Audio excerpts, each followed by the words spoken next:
All right, everybody, smash that like button, subscribe to the channel if you haven't already, and let's dive right in. Today we're talking about something that's pretty interesting, I would say. It's Yeah. Nikki Haley and some comments that she made recently sort of criticizing the style of Trump's campaign. Okay. And this was in an article from the Daily Beast that is titled, Nikki Haley, Trump's overly masculine campaign is blowing it. Interesting. So what we want to do today is we want to take a look at what exactly did Nikki Haley say, and we'll kind of break it down, unpack it a little bit, Yeah. and figure out what she's trying to accomplish here. Okay, sounds good. So first of all, I guess we should just get into, what exactly did she say? Sure.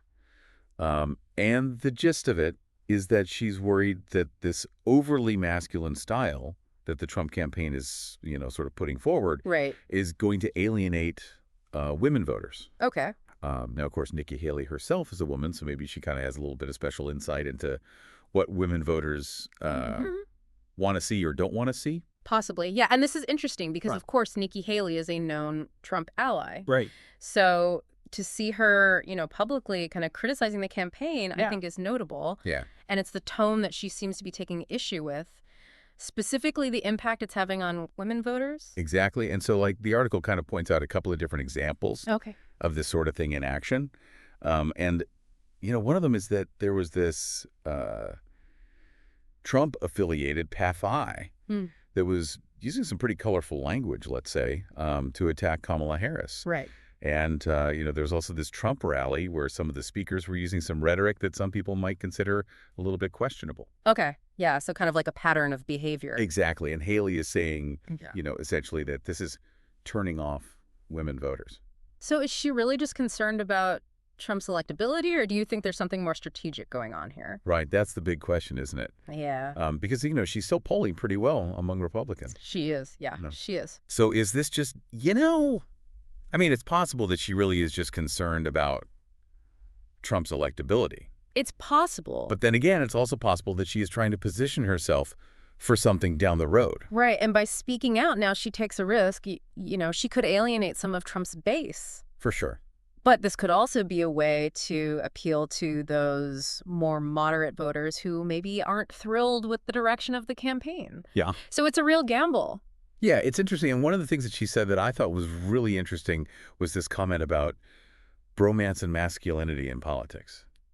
What do you make of that? I don't know. What do you think? It seems like a pretty loaded phrase to me. It is. It is a loaded phrase. And, I think it speaks to this larger trend that we've seen of increasingly aggressive rhetoric in politics generally. And female candidates, I think, often face a different set of expectations and challenges than their male counterparts. Yeah. And it's interesting, too, because on the one hand, she's saying, I don't like this overly masculine style. I think it's alienating voters. Right. But on the other hand, she's still a Trump supporter. Yeah.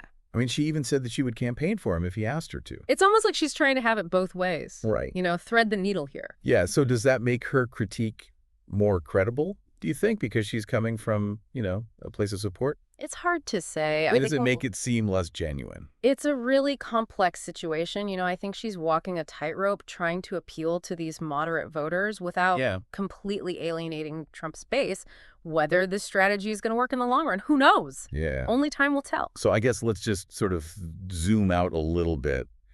What do you think the potential impact of all of this could be on the 2024 election? Well, I think if enough voters, and particularly women voters, share Haley's concerns about Trump's style, Right.